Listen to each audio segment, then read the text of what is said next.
Magandang araw, Pilipinas! So ito na yata yung pinakamasarap na adobo na naluto ko sa buong buhay ko, guys. Ang beses na din akong nakagawa ng adobong manok, pero iba talaga ang lasa ng adobong ito, guys. Hindi ko alam kung bakit. May gayuma ata. Ay, sabaw pa lang. Ulam na talaga. Ngayon nga, ipapakita ko sa inyo kung paano ko siya ginawa. So, bali dito sa ating mixing bowl ay naglagay lang ako dito ng kalahating baso ng toyo or ating soya sauce, and then kalahating baso ng white sugar, asin, paminta, 2 kutsara ng vinegar at saka itong ating 250 ml na tubig. Pagkatapos gamit itong ating kutsara ay nilusaw ko na itong ating kanang sugar at saka itong ating iba pa nating sangkap. Pagkatapos naman ay inilublob ko na dito yung mga manok na gagamitin natin sa ating adobo para ang timpla ay manunuot talaga hanggang buto sa ating manok. Ilang beses na din akong gumawa ng adobo, guys, kaso lamang ay iba yung paraan ko sa pagluluto ng adobo, diretso ba? So mas masarap pala talaga pag i-marinate mo na yung manok bago siya lutuin. At ito na nga yung ating manok, guys. So, i-marinate ko siya ng 2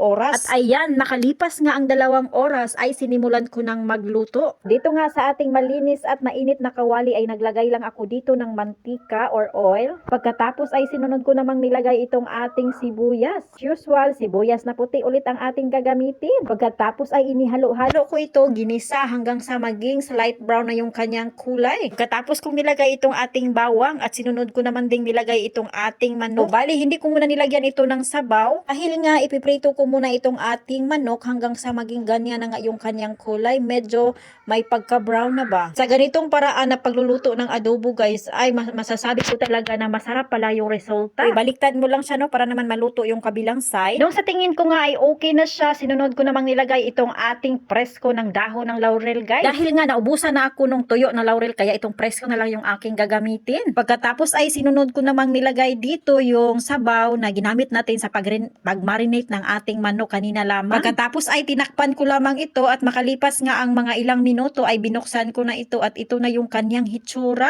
Nung pagkakita ko nga nito, guys, ay sobrang nagutom na yung aking tiyan. Kitang-kita ko na kasi at amoy na amoy ko na yung bango ng ating adobo.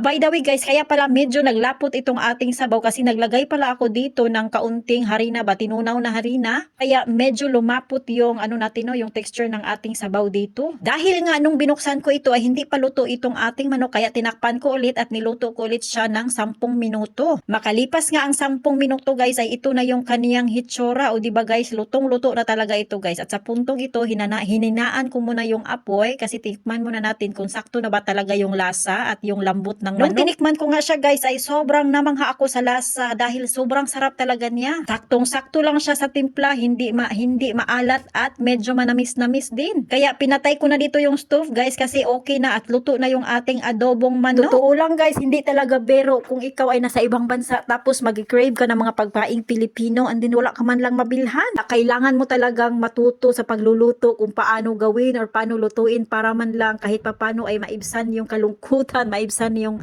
pagkakamis mo sa mga pagkain nating mga Pinoy kasi iba talaga yung pagkaing Pinoy. O siya, hanggang dito na lang, guys. Salamat sa panonood. Thank you, Lord, sa blessing. God bless you all.